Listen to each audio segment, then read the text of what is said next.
dans Silo, mais qu'est-ce qui s'est vraiment passé entre les États-Unis et l'Iran? C'est quoi cette histoire de bombe sale dont tout le monde parle?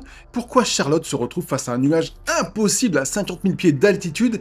Et surtout, c'est quoi cette matière noire presque visqueuse qui envahit son cockpit juste avant le crash? Alors au début, la série nous présente une crise assez simple. Les États-Unis auraient subi une attaque radiologique et le gouvernement préparerait une riposte contre l'Iran. Alors évidemment, aucun rapport avec la guerre de Trump. Ici, les scénaristes ont déjà probablement écrit la fin, là où Donald a peur de savoir où il va.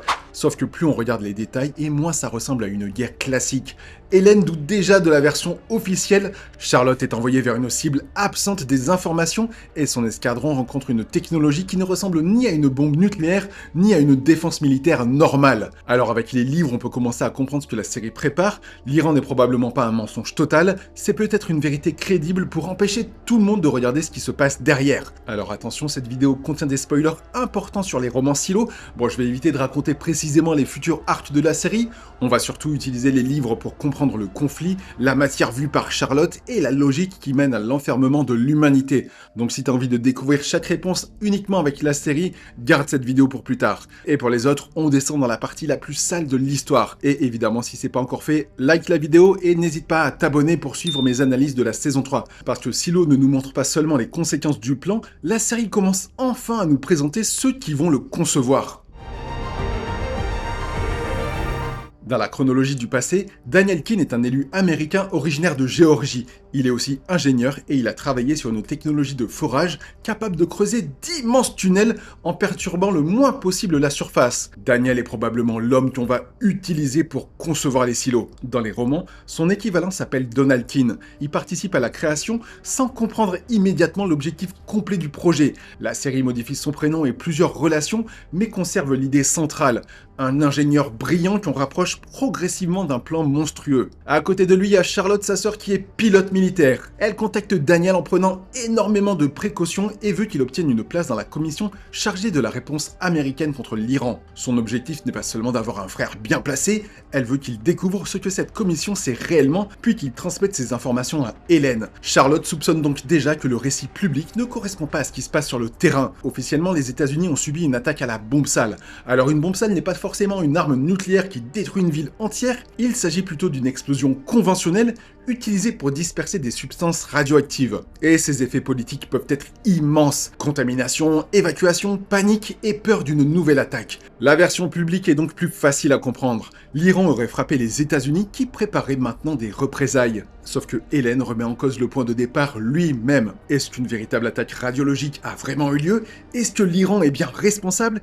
Et pourquoi les personnes chargées de la réponse refusent-elles d'expliquer ce qu'elles savent réellement? Graham Yost a d'ailleurs expliqué que cette chronologie des origines était pensée comme un thriller politique paranoïaque. On n'est donc pas censé la regarder comme le compte-rendu honnête d'une guerre, mais comme l'histoire de personnages découvrant peu à peu qu'un appareil d'État leur cache l'essentiel. Puis Charlotte décolle, et sa véritable mission ne correspond déjà plus à ce qui est raconté aux informations.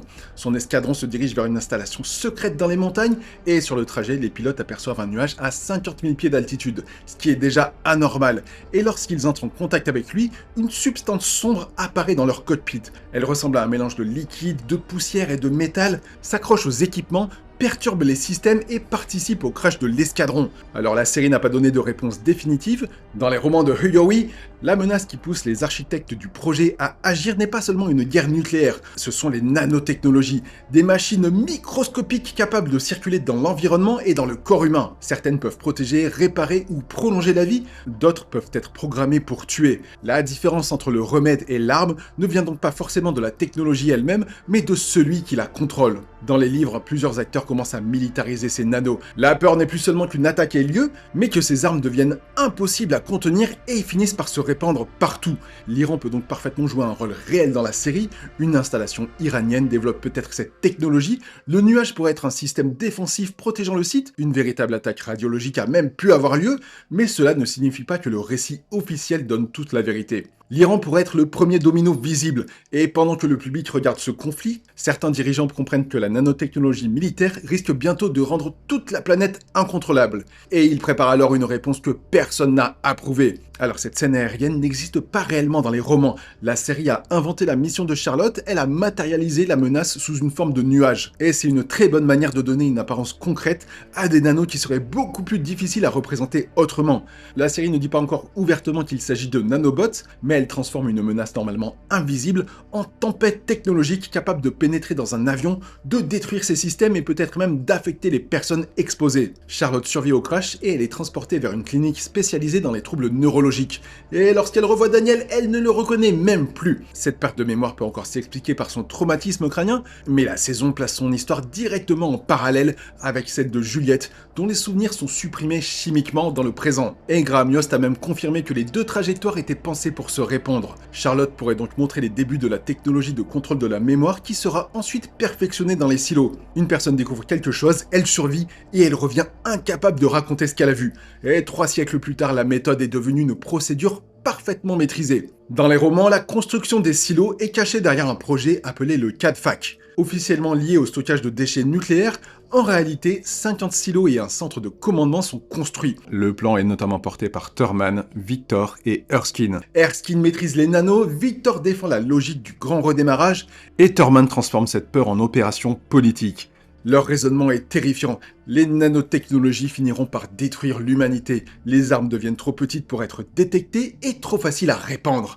Aucun gouvernement ne peut garantir qu'elles ne seront jamais utilisées, et ils décident donc de provoquer eux-mêmes le redémarrage. Une partie de la population est sélectionnée et enfermée dans les silos, tandis que presque tout le reste est supprimé. Le projet ne cherche pas seulement à sauver des humains, il veut fabriquer une nouvelle humanité privée du monde précédent et de sa mémoire. Les nations, les guerres, les responsables du projet et les anciennes technologies doivent disparaître. Les silos resteront fermés pendant des siècles, assez longtemps pour que les survivants de la surface meurent et que personne ne puisse transmettre l'ancienne histoire. Un peuple qui connaît son passé peut comparer, contester et chercher une sortie.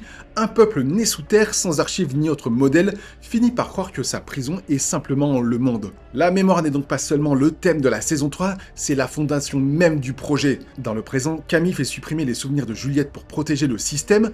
Dans le passé, Charlotte revient d'une mission secrète sans reconnaître Daniel. Et entre les deux, des générations entières ont été privées de leur histoire. La logique reste la même, simplement appliquée à des échelles complètement différentes.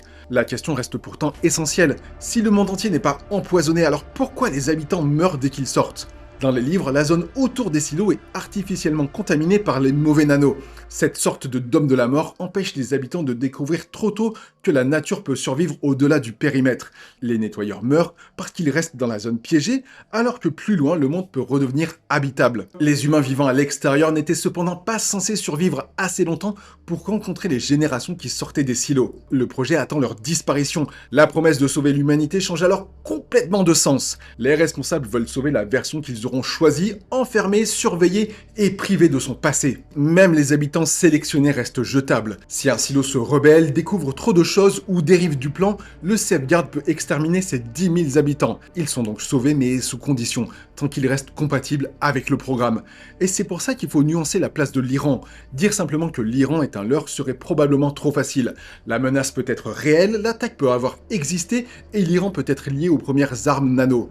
Mais pendant que le monde cherche quel pays a lancé la première arme, Thurman et son cercle demandent comment contrôler ce qui survivra après la dernière. L'Iran pourrait fonctionner comme les écrans du silo. Ce qu'il montre n'est pas totalement faux, l'extérieur est réellement dangereux autour des silos, les nettoyeurs meurent vraiment, et une rébellion peut provoquer une catastrophe. Mais cette vérité visible cache toute la machine derrière. De la même manière, l'Iran a peut-être participé à la crise, pendant que certains dirigeants américains utilisent cette crise pour mettre en place un projet fondé sur la sélection, l'oubli et le contrôle. Daniel Keane deviendra alors l'architecte malgré lui de ce projet. Il cherche à comprendre ce qui est arrivé à sa sœur, rejoint la commission et se rapproche de Thurman. On lui demandera peut-être simplement de concevoir une structure de protection, un tunnel ou un refuge d'urgence. Il ne comprendra que trop tard qu'il ne construit pas seulement un abri, mais un monde dont les habitants n'auront aucun moyen de connaître la vérité. C'est souvent comme ça que les systèmes de silos apparaissent, avec des ingénieurs qui résolvent un problème, des élus qui votent une mesure temporaire et des responsables qui répètent qu'il n'existe aucune autre solution. Et puis la mesure temporaire devient 3 siècles. Alors qu'est-ce qu'il s'est réellement passé entre les États-Unis et l'Iran? La série garde encore une partie de la réponse, mais les éléments pointent vers un scénario assez clair. Une attaque radiologique place l'Iran au centre d'une crise internationale. Charlotte découvre pendant la riposte une technologie qui semble dépasser les armes conventionnelles. Certains dirigeants comprennent alors que les nanos sont devenus une menace mondiale et au lieu de révéler l'ampleur du danger, ils accélèrent un programme destiné à décider qui pourra survivre. La matière dans le cockpit de Charlotte pourrait être la première représentation de la fin du monde dans Silo, mais une matière sombre qui s'accroche aux machines, se glisse partout avant même que les humains comprennent ce qu'ils regardent. Et c'est probablement pour ça que la série a inventé cette scène. Elle transforme une technologie microscopique en image impossible à oublier, même si Charlotte, elle, ne sera peut-être plus capable de la raconter. La prochaine fois qu'on nous parlera uniquement de l'Iran et de la bombe sale, il faudra donc regarder derrière. Pas parce que tout serait faux, mais parce que dans Silo, la meilleure manière de cacher un énorme mensonge consiste souvent à le construire autour d'une vérité. Et voilà, c'est tout pour cette vidéo. Dis-moi en commentaire ce que tu penses de ce nuage. Est-ce qu'on vient vraiment de voir les nanos des livres ou est-ce que la série prépare une origine complètement différente? Et pense à t'abonner pour suivre la suite de la saison, parce qu'on n'assiste plus seulement à la découverte des silos, on assiste à la fabrication du mensonge qui va permettre de les remplir.